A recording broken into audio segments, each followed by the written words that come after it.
Good Wednesday morning, everybody.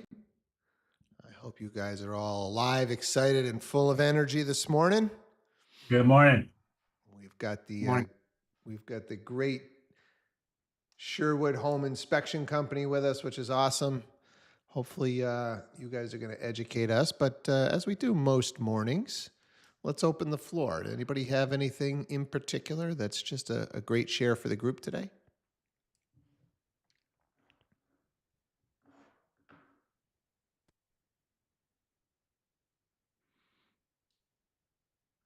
All right, nothing super pressing. I've got a laundry list of stuff that I would love to get to today, but we're going to give you guys the floor on the inspection side, see what you guys have teed up. One reminder I do want to give today, no show on Friday. I will be traveling, so no show on Friday. We will be back tomorrow, and we will be back on Monday, just nothing on Friday. All right. John? Good morning. How are you? Fantastic. So you just got me today, and I wanted to kind of talk about, the state of the state out there. Our inspection numbers are a bit of a roller coaster. So, we're just curious to see what you're seeing out there with inventories. Kind of how the sales are going for you. Are buyers waiving inspections? I guess it's a buyer's market right now, or moving in that direction. So what are you seeing out there as far as, a topic of discussion?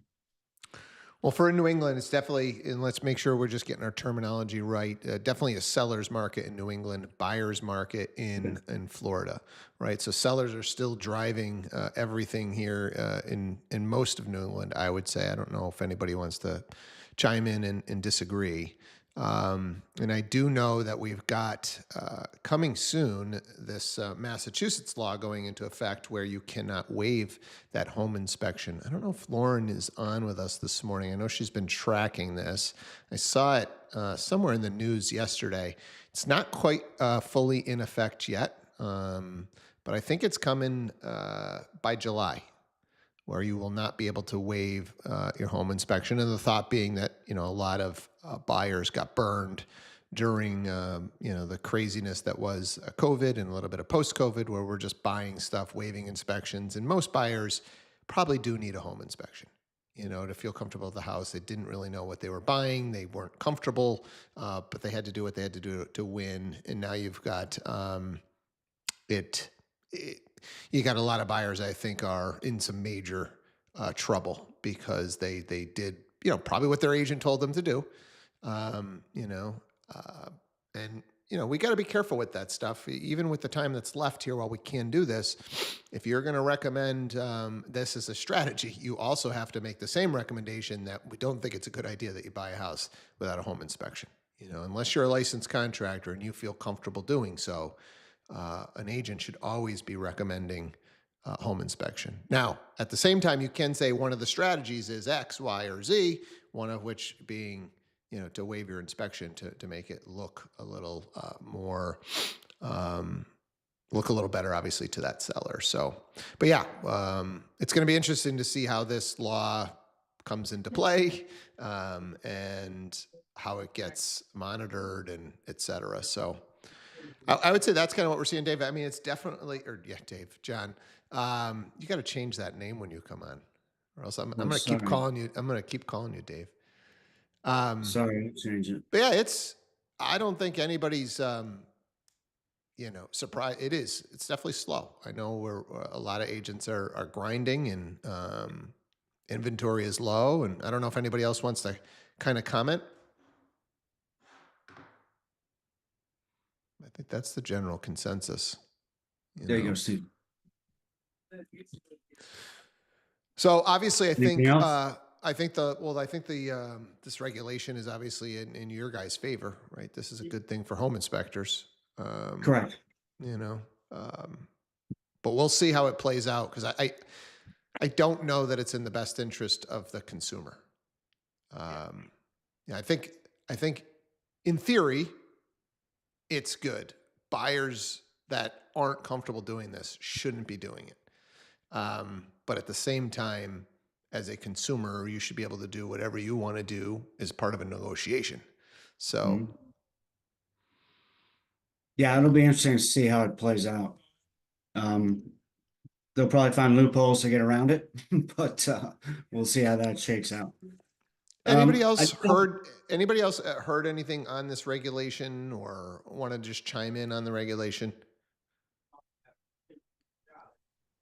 The last I heard, it was under review, but you knew more than I did, Steve, Yeah. if it's coming out in June.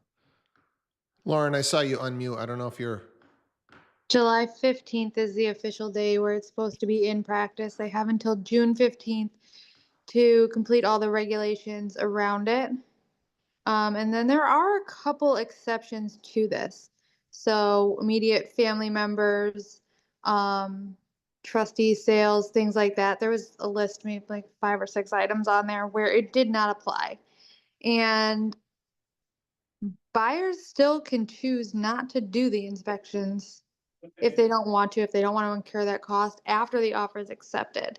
It's just no longer going to be able to say whether or not you're going to do it prior to the accepted offer.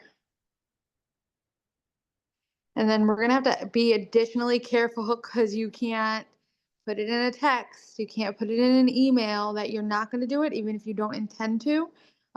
Because if it's implied in any way and then some other party was to find that out, then you're in breach of this law. Thank you for the info, Lauren. Anyone else on that? So I did have a question for the group. What is one thing that we as inspectors could do to help you close deals? Aside from saying everything's perfect, don't worry about it. Anything that you guys are struggling with from home inspectors? I think when the home inspector can explain that it is something that is more commonly seen, right? Especially to like a first time buyer or something like that. They think everything means that the house is complete garbage or about to blow up or a huge deal. So I think the ability to properly disclose, hey, this is something you're going to want to pay attention to over time. Hey, this is something we see in a majority of houses. I don't know what your regulations and how things have to be said, but I've heard them delivered, in a different sort of level, I guess, of the importance of them as they're being shown to the homeowner and the property, and that tends to ease things for them. Yeah, I love this suggestion, John. I don't know if you guys do this on the regular, but hey, for a house of this age, and I don't know if you can use percentages, but half the time we would see an issue like this, right? This is not a rare thing. So I think just making it that it's pretty common one way or another, I definitely think that type of wording eases the mind of the consumer. Okay, great point. We do, just to answer your question, we do 2 different inspections, but we have a walk and talk, which is a strategy that we use during the inspection. So we promote having the BA and the client walk around with us so they can, understand what's going on with the home. We also have an inspection called Know Your Home, where we strictly look at 5 points and write a report on that. And they're the core components of the home: HVAC, plumbing, electrical, roof, and basic foundation. So we educate our inspectors to not demonstrate how much they know on an inspection. They just need to be kind of plain vanilla and not excite anyone one way or the other. We don't give quotes out there. We don't say, go ahead and negotiate this, because that's just not appropriate to say. But yes, we fully educate our clients, the ones who want to be involved in that. And most of them do, based on the way that we do it, because it's very engaging. It's very easy for the inspectors because they do it all the time. And we work on our training every other week to not scare clients as we go through these homes. And some, believe me, we've been through some hovels out there. And, for the most part, everything's fixable. But, our conduct is based on the condition of the house as well. So we might just be plain vanilla, but there's a laundry list of things that we have to, cover with the client. So again, we feel that these walk and talks and the know your home inspections are really great for new homeowners and existing. So Anybody else with just some feedback? Hey, I see this a lot. This works well. Anything else? we use a term Anything? like mold-like substance, things along those lines, because we're not mold experts, so we can't say yes, that's definitely mold. That's why we have to test it. But we work on language that is easy for them to absorb and come away with a great experience and a great new knowledge of that home that they're looking to buy. I think just the fact that you're focused on language, John, is the key, because I think it's the delivery, it's how it's perceived by that consumer after that delivery that really can make or break these things. Mm-hmm. I like the stoplight method where it's like you on the inspection report, you color code things either red, yellow, or green. Green being really minor, like I don't know, chip paint or something like that. This isn't a hazard right now, but it is there. And then red being like this is an immediate hazard or concern that should be addressed as soon as possible, because then that huge inspection report now looks a little less daunting, and we can redirect our attention to those major items, and then those can be part of a negotiation. I think I've noticed buyers feel safer about that, so that these things that are, let's say, more common, they're not as scared about, but they're still aware of them. And then we're better educated on what needs to be taken care of immediately. So the way we have it is the way you just described it. So, the top of our report is all the red comments. And if you click on the red comment, it'll take you to that spot on the report where you have pictures and a write-up, a bit more of a write-up. And then we have blue, which is maintenance, green, which is general repairs, and then black, which is just general comments. So yeah, it makes it much easier, and it's broken out by colors, which is awesome. Are you seeing that with other companies out there? Yeah, I'm in Eastern Mass and on Cape Cod, so I'm not sure if you guys come out this far, but yeah, I've had a few that do it, but then when it's somebody I don't recommend that the buyer picks and then they come out, I've just seen inspection reports look a lot scarier than they really are because there's no distinction. So when there is a distinction, it's a lot better. Yeah, we used to have, when I first got here, like 80-page reports. I'm like, this is untenable. But with Todd's help and the inspectors, we've gotten it down to, generally 40 to 45 pages. Unless it's a bigger house and more issues, but that's 80 pages is way too much to absorb.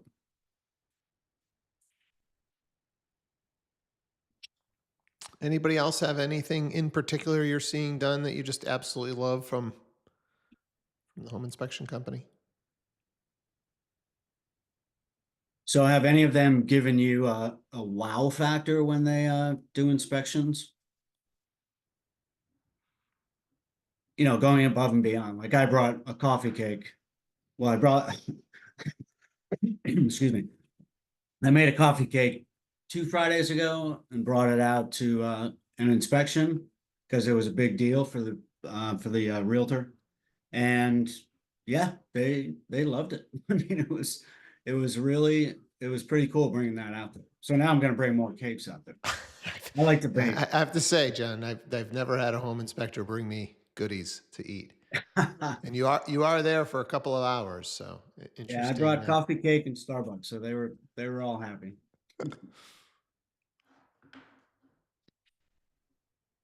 Anything right. else you guys have seen a home inspection company do to put a little bit of a wow factor? I was thinking about doing a orange sneaker pop in. So if they saw me with the orange sneakers on an inspection, then they got a gift certificate or something. But so we're kicking ideas around like that. But Yeah, I just found on, some green Pumas that I might buy too. So we'll see. online, we've just got a comment talking about books that buyers get to use for their personal maintenance plan. So it's kind of built out for them. And I know you guys have, what do you call it, home binder or something? Yeah, but Dave wrote a book years ago, just about what you're talking about. Okay. So I'll get you the name, but if you Google Dave Sherwood home inspection book, Yep. it'll probably come up. But I'll get the official name from Dave and shoot it over. And what does that give you? Kind of a maintenance plan of like once you're a homeowner type of a thing? Yeah, yeah. It's basically a know your home and here's what to look for. So it's comprehensive because it's Dave. Pretty cool. But why don't you just, we'll wrap up the home inspection portion of the show today with just a quick overview of what Home Binder is, John. So HomeBinder is a platform that the client gets via email about 24 hours after the inspection.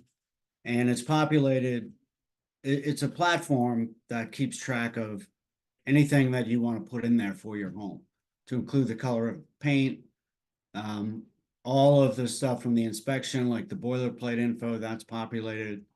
Your home report, your whole report is in there. And then again, whatever you want to put in there as far as maintenance, who's your maintenance person, what color paint you have, when are batteries due on smoke detectors. So it's really comprehensive, but it all depends on what you put in it. But we feel it's a great platform. We think it's a beneficial asset that we give to our clients for free. And the ones that use it love it. The ones that and we rarely get comments about, don't send me this stuff, or if anything, we're educating them on how to use it as opposed to taking them off of home. Because I think there's some like cadence to it, right? If you put information in, it'll also send you emails or text messages or something that says, hey, this is due, or this is coming up, or your warranty is about to expire on this, or something like that. Correct. You would get, and this happened to a client of ours who had a faulty boiler, and she got an email that there was a recall, email from HomeBinder, and it saved her $15,000. Otherwise, she wouldn't have known that there was an issue or a warranty. So it does alert you. That's why the boilerplate information is key, because it tracks that, and it'll call up any warranty issues, anything going on with that needs attention. You'll get a notification. Any questions on Home Binder, guys? Anybody have a client use it? Does the agent get a copy of that, or do they see any of that, or I forget how that part works? They do not see it, but if they, if they want, trying to figure out the best way to do it. Let me send a link out that will fully explain it. Okay. And then depending on if somebody wants to use it, we could probably set it up as a test. Because we want people to use it, not only our clients, but we're trying to build a population that uses it. Yeah. So the more we can promote it, and talk about these situations where, warranty notices have gone out, people have saved a lot of money, and these are big ticket items. So I've limped through the last 2 winters with a boiler that just should be replaced, but I'm cheap, so I'm not, I'll limp through it and get some thermal underwear if I need to, but it'll be a while. All right, let's switch gears a little bit. I wanted to just share a Chat GPT win. You guys know I am a big AI fan, and just kind of throwing it out there to always, when in a jam, try ChatGPT first. So my story from yesterday, I'm trying to just return a product. This is a product that apparently comes out of Canada. And so, I went through the process online to just do the return, and they sent me very detailed instructions, 6 different steps, 2 PDFs, print this out, attach it to the box, print this out, put 1 copy in the box and put another copy outside the box, and then just bring it to your local FedEx. They went as far as the company went as far as to say, hey, and we've located the nearest FedEx to your house. So I thought it was a really good, really seamless return process until I got to the FedEx location. So I get to the FedEx location. I've got the box. I've got the shipping label. I've got this invoice, and he says to me, "Oh, wait." This is going international. You need I think he called it an air bill. I think that was the term, an air bill, which apparently is what customs is going to need to get it over the border or something. And he's like, I can't process this. You'll have to come back when they get you the air bill. And I said, well, let me get on with their customer support team and see why they didn't give me an air bill. Because it was just so detailed that it's like, they've clearly done returns on this product before. I can't imagine that they don't have this process nailed down. And I didn't have access to there was no customer support chat. It was all via an email. So I just pulled up ChatGPT. I said, hey, I copied the email that they had sent me and said, hey, these are the instructions they gave me. I've just gotten to FedEx and they're telling me I need this air bill. Is it possible I really need this air bill, or is the FedEx guy mistaken? And the first thing is, it's possible that you need the air bill, but it's also possible that this FedEx guy is mistaken. Have him rescan the barcode. They now have the ability to get these air bills digitized, right? And maybe he's never seen a digitized air bill where it's included in the shipping label. So I said, hey, you know what? It's kind of weird that their chat support got back to me and said that the air bill should be included in the shipping label. Could you rescan it? He rescanned. He's like, oh, wow, I've never seen this before. So this is a guy this is what he does for a living. And this would have cost me like hours if I had not just kind of thrown it in there just to kind of see what the feedback was going to be. So just in your day-to-day lives, please make sure you are talking to one of these AI platforms if you're stuck in a jam with anything. So I don't know if anybody else has got anything recently AI related that you were just in a jam, you went to chat and it solved it for you. Meg? Good morning, everybody. So I brought a property to market last week, and we had our deadline for offers yesterday. I happened to be in the office yesterday, and I was compiling all the offers and putting them into the spreadsheet I used to do a side-by-side comparison with the sellers. And I thought, as I was inputting all this data, like, I wonder if there was a way, like, if I scan these into ChatGPT, if it would, you know, do this for me. I'm still going to try that because I haven't yet. But what I ended up doing was taking the finished Excel spreadsheet and putting that into ChatGPT, and just out of curiosity, asking it like to do an analysis of the offers that we had and provide me with recommendations or potential negotiating strategies that I could share with my sellers. So before I did that, I analyzed the data as I normally would and came up with what I felt were like the top 3 offers, and then obviously knew where I would suggest the sellers negotiate on each one.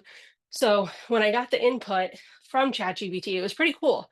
So it identified like basically a top 3, and then it also identified other alternatives. Like, for example, if it said if financing is the most important to your sellers, this is the top contender. While it's not the highest priced home, maybe you can take offer number 1 and say, ask them to increase their sales price or change the terms. So I don't know. It was just a different application of ChatGPT, and I thought it was pretty cool to see the output that it gave you.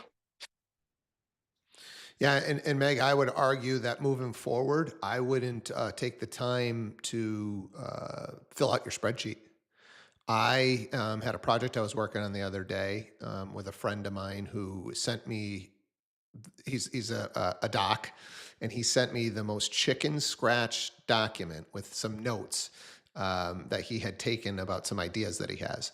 And I threw it into ChatGPT and I said, "Can you elaborate on this?" I wasn't even sure if it could read the handwriting. I mean, this is barely legible stuff. Not only did it read it, but it extrapolated on it like to the an amazing level. So my guess is if you just took those and said, "Hey, can you one put these in a spreadsheet categorized by the critical things?" And don't even tell it what the critical things are. Just see what it does. But remember, then if you wanted to, like, let's say it didn't, I don't know, it didn't put down payment into a column or something like that. The next time you just give it the same instruction and say, please make sure that down payment is one of the columns. And remember, these things are learning now at a significantly higher rate, and the memories are like exponential almost. So anything that you've told it, the next time you won't have to tell it that again. So yeah, my guess is if you just scan those in, upload file, upload file, upload file, upload file. Hey, give me an analysis of these, put them into a spreadsheet so I can present to my client, or put them into another format that might be better for my client to receive these. I think it's going to do an amazing job. So I'd love for somebody to try that and give us some feedback. Steve. So one thing I've been using almost every week when I have, 3 to 5 showings and, say they're all in Springfield or I might have one Chicopee. I used to use MapQuest and try to figure out the best route. Now I just say, give me the best route. I'm coming from Palmer for these 5 addresses, and it just lists them. I'll screenshot that, send it right to the buyer and be like, here's the order that makes most sense. And they're like, that's great. Like I was wondering which one would, because Springfield's huge. You could be going from one side to the other. And if you don't, strategize, you could be wasting a whole hour between 4 or 5 showings. So, I mean, I do that regularly. It's not as impressive as, things you guys were talking about, but something that I'm doing every single week now. No, I would say that's super impressive, Steve. I think, when I was doing it, I was just using Google Maps and trying to move Google Maps a lot. I put all the addresses in, and then I think it allows you to kind of slide them around. But man, it's got to be fractions of the time if you can just put it into chat. So If you awesome. go into showing time, Yeah. you can create a showing time cart where you put in all your addresses and hit smart route, and it'll show you the best route to follow all the properties, the drive time between them. So it helps you book um, timing for those properties as well. It's super easy. Yeah, showing time's way better than Yeah. Does it do it for if they're not in showing time? Yep. As long as You it's just on can't MLS? book them as long as you have the MLS number. You can go into showing cart, put all the MLS numbers or property addresses right in there that you plan on showing for that day. Hit a smart route. It'll give you the smart route. If you actually need to start at a different property, you can like pin one. So that has to be my starting point, and it'll do it for you. See, I told you it was less impressive, Steve. Hey, I forgot about that showing time feature. So good reminder. Linda, you can bulk. Oh, go ahead, Adam.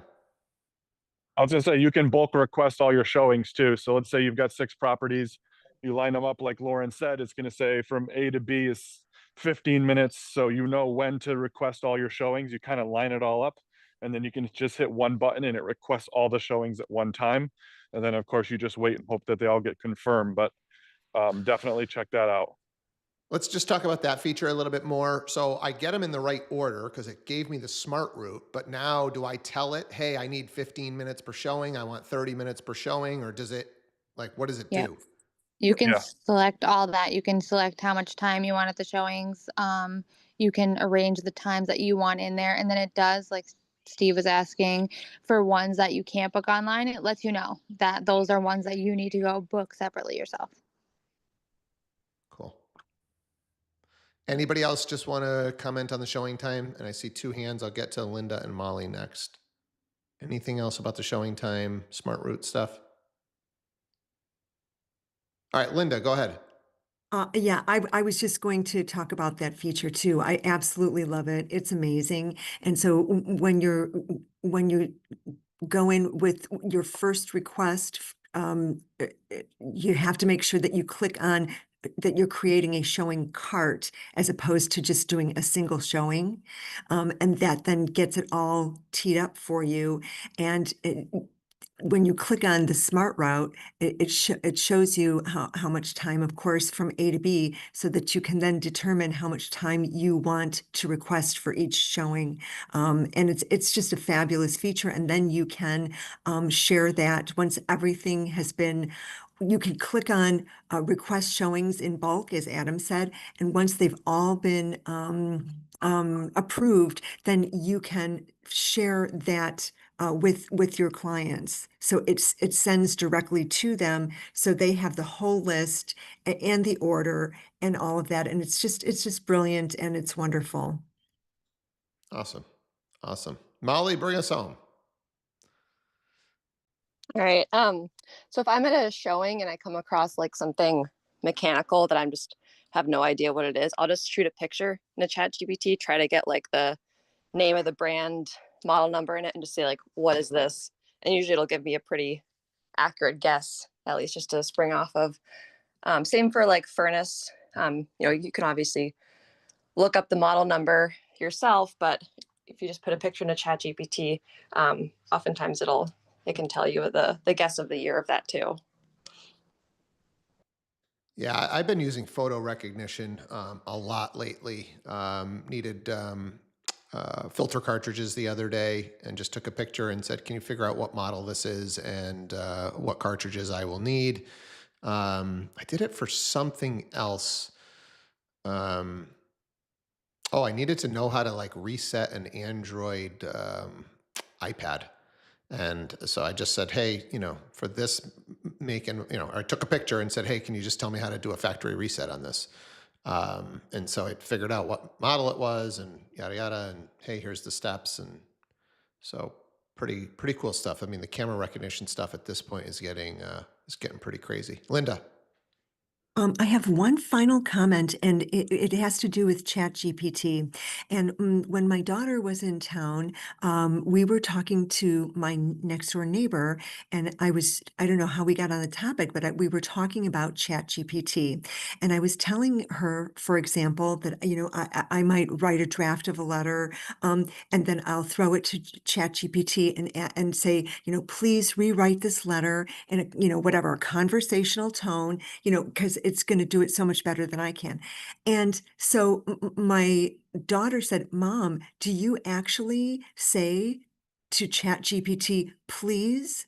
And when you're making your request, I said, "Oh, I most certainly do." And they were cracking up because I'm talking to it as if I would speak to a human being. Well, the next day, my daughter came to me and she goes, "Do you know what, Mom? I checked on that, and I learned that if you speak to ChatGPT in a very respectful way, it gives you a more responsive and robust reply." I believe it. That's great. I would challenge you, Linda. The only thing that you said there that I think you've got backwards is I would be starting with ChatGPT. I wouldn't be writing anything. Start there, then put your human touches on it. I think it is at a level that's incomprehensible at this point, and it gets better like daily. So hopefully you guys are playing with it. I would love to get a couple of more shares.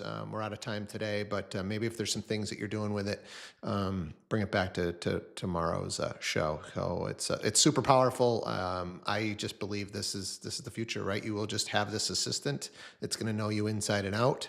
The more you talk to it, the more it knows, right? So I'll finish with like it knowing the supplements that I take.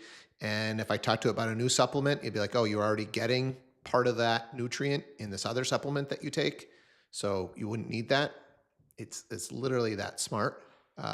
So start to play with this, because I think the more it knows about you, it can answer without you having to be so specific. It'll start to learn.